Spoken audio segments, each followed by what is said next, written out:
Hi, welcome to NSK family vlogs. இன்றைக்கி என்ன பார்க்க போகிறோன்னா பாவக்காய் குழம்பு தான். உங்கள் ஃபேமிலியில் யாருக்கு பாவக்காய் பிடிக்கல, கசப்பாக இருக்குன்னு சொன்னாலும் இது மாதிரி நீ செஞ்சு பாருங்கள், எல்லாருக்குமே பிடிக்கும், கசப்பே இருக்காது. ஓகேவா? ஃபஸ்ட்டு ஒரு மண் சட்டியில் தான் நான் செய்ய போகிறேன். நீங்களும் மண் சட்டியில் எந்த சட்டியில் வேணாலும் செஞ்சுக்கோங்க. ஆனால் நான் செய்கிற மாதிரி பண்ணிங்கன்னா பாவக்காய் கசப்பே இருக்காது.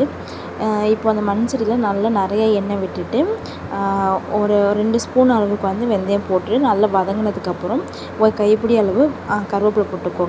நான் இன்றைக்கி சின்ன வெங்காயம் பூண்டெல்லாம் போடுறேன். நீங்கள் பெரிய வெங்காயம் கூட போடலாம். ஆனால் சின்ன வெங்காயம் தான் டேஸ்ட்டாக இருக்கும்.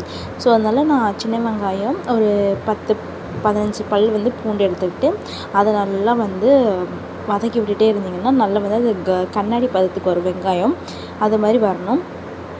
அப்போதைக்கு பாவக்காய் இருக்குல்ல, அதை நீங்கள் போட்டுட்டு சும்மா வதக்கி விட்டுட்டிங்கன்னா அது கசப்பு இருந்துட்டு தான் இருக்கும். அதனால் என்ன பண்ணணுன்னா அது நல்லா வதக்கிக்கிட்டே இருக்கும் போது நல்லா ப்ரௌன் கலரில் இருக்க மாதிரி இருக்கணும். அப்போ சூப்பராக இருக்கும் குழம்பு. இப்போ நான் பாவக்காய்லாம் போட்டுட்டேன். பாவக்காய் உள்ளிக்கு விதையெல்லாம் எடுக்கணும்னு தேவையில்லை. வேணுங்கிறவங்க விதையை கூட எடுத்துக்கலாம். இது விதையை எடுக்காமல் இருந்தாலும் நல்லா டேஸ்ட்டாக இருக்கும். கடிக்கும் போது நல்லா க்ரன்ச்சியாக இருக்கும்.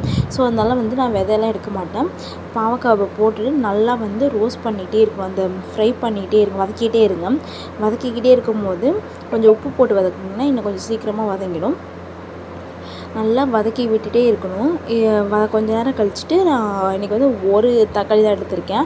ஏன்னா இதில் இப்போ புளி கொஞ்சம் ஜாஸ்தியாக இருந்துச்சுன்னா அந்த கசப்பு தன்மை எடுத்துரும். அதனால் புளி கொஞ்சம் ஜாஸ்தியாக இருக்கிறதுனால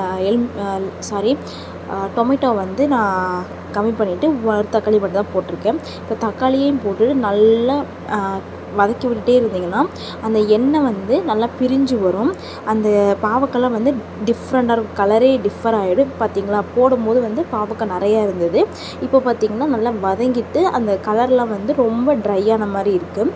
இந்த டைமில் நீங்கள் ஒரு பிக் சைஸ் லெமன் அளவுக்கு நான் புளி கரைச்சி வச்சுருக்கேன். அந்த புளியையும் இதில் ஆட் பண்ணிவிட்டு நல்லா அதை மிக்ஸ் பண்ணி விட்டுருங்க. மிக்ஸ் பண்ணிவிட்டு நான் குழம்புத்தூள் 2 ஸ்பூன் போடுறேன். நீங்கள் மல்லித்தூள், மிளகாத்தூள் எந்த மிளகாத்தூள் எவ்வளோ குவான்டிட்டி போடுறீங்களோ அதே சேம் குவான்டிட்டியில் போடக்கூடாது, கொஞ்சம் ஜாஸ்தியாக போடணும். ஓகேங்களா? இப்போ நான் 2 ஸ்பூன் குழம்பு மிளகாத்தூள் எடுத்திருக்கேன். மஞ்சத்தூள் போட்டுட்டு அதை நல்லா கிளறி விட்டுட்டு கொஞ்சம் நேரம் வச்சிங்கன்னா நல்லா செம்மையாக கொதிச்சு வரும். இப்போ புளி, காரம், உப்பெல்லாம் கரெக்டாக இருக்கலாம் கொஞ்சம் செக் பண்ணிவிட்டு அதை கொஞ்சம் மூடி வச்சிருக்கேன். இப்போ பாருங்கள், நல்லா அது கொதித்து வருது. நல்லா கொதித்து இன்னும் எண்ணெய் பிரிஞ்சு வர அளவுக்கு வரும்போது நம்ம அதை ஸ்டவ் ஆஃப் பண்ணிவிட்டு சர்வ் பண்ணிடலாம். இது கொஞ்சம் கூட கசப்பே இருக்காது. நீங்களும் வீட்டில் இது மாதிரி ட்ரை பண்ணி பாருங்கள். உங்கள் குழந்தைங்களுக்கு கொடுங்க, அவங்களும் சாப்பிடுவாங்க. நம்ம சேனலை சப்ஸ்கிரைப் பண்ணுங்கள். தேங்க்யூ ஃபார் வாட்சிங்.